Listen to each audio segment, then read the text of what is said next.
Look at that, Detroit's finest, right there. Po. Respect to Officer Quartz who lost his life last week. Okay. I said you don't have any budgetary experience, but let's go over this budget, okay? The current Whitmer budget is $76 billion. Do you know what it was, her first budget? 56. You're the only candidate that I've talked to that I asked the question that even knows the number of the budget. So that's a 30% increase. Yeah. They say unexpected revenue increases. Well, first of all, one, that's fake Biden money.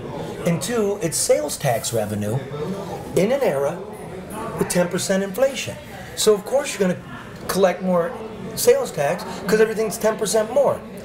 But here's what they're pushing. This is the media. They're in the trick bag. I mean, you kind of are the media, so. I know, but I'm not in the trick bag. All right. So now they're parading, oh, we have a new record for per pupil funding for the schools, $9,200. Last year was $8,700, so we gave the kids $500 more. But to keep up with inflation, we'd have to give them $1,000 more, so the kids actually took a $500 cut while we're giving $1 billion in pork away.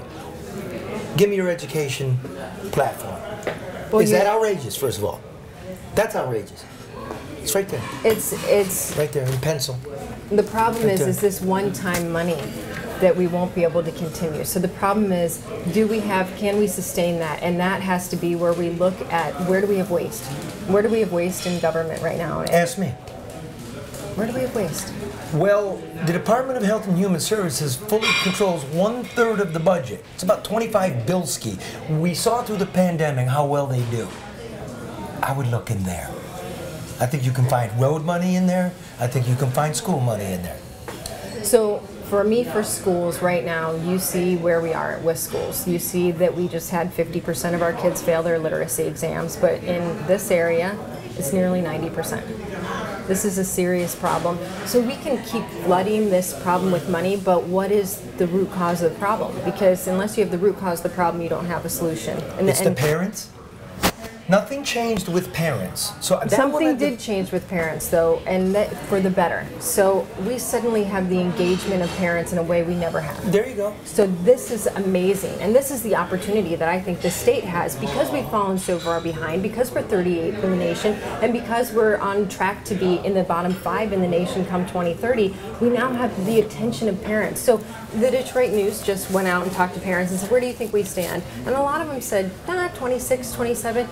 So we have their attention.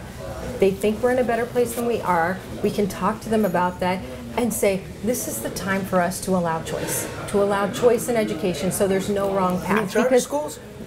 Our charter schools aren't being treated fairly either. That per pupil cost doesn't go to the charter school. Well, now, of course, I move my kid around. I can't take the money. It's a issue with me.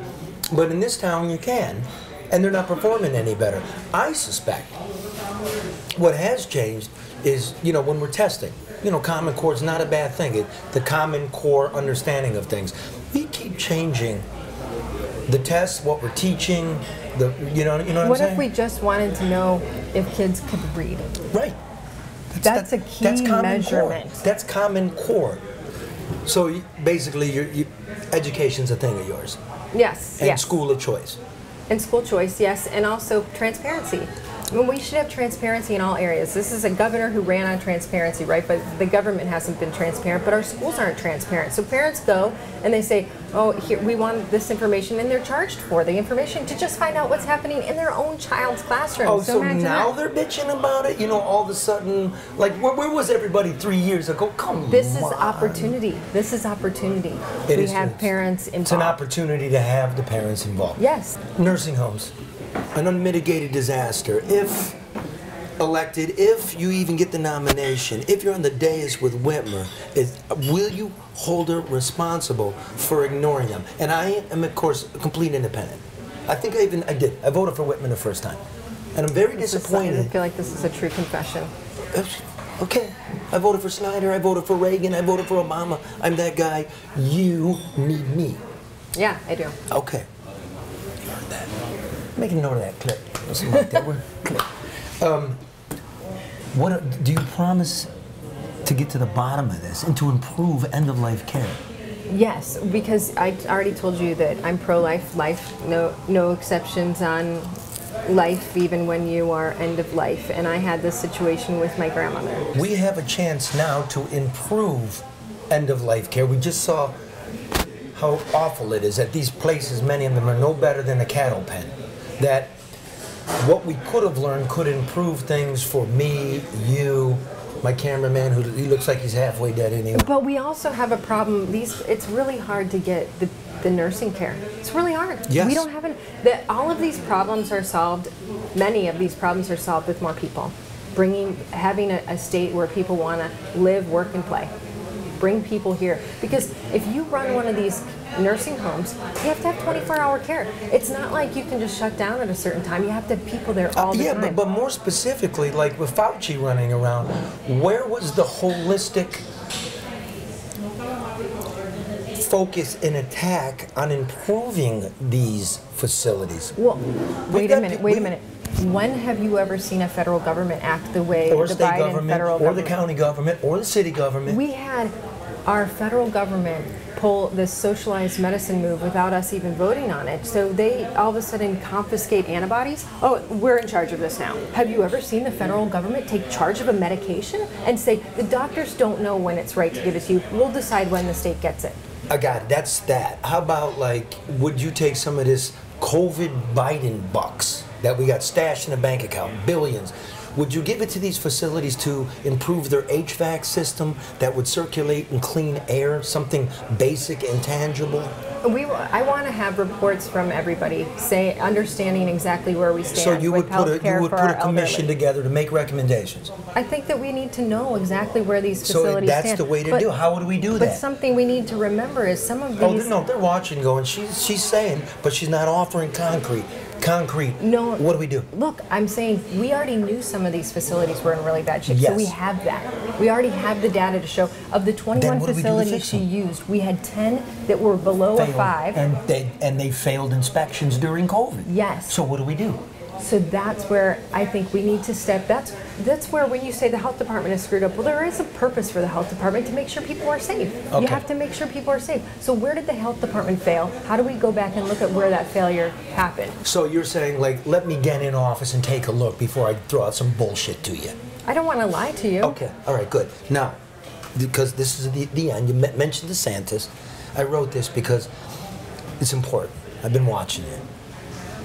You got to this point as the front runner, like basically on your own, shoe leather, hard work, chicken dinners. Now, coming out of nowhere, really. You did get a little help from the incompetent campaigns of James Craig and Perry Johnson. I mean, fortune works too.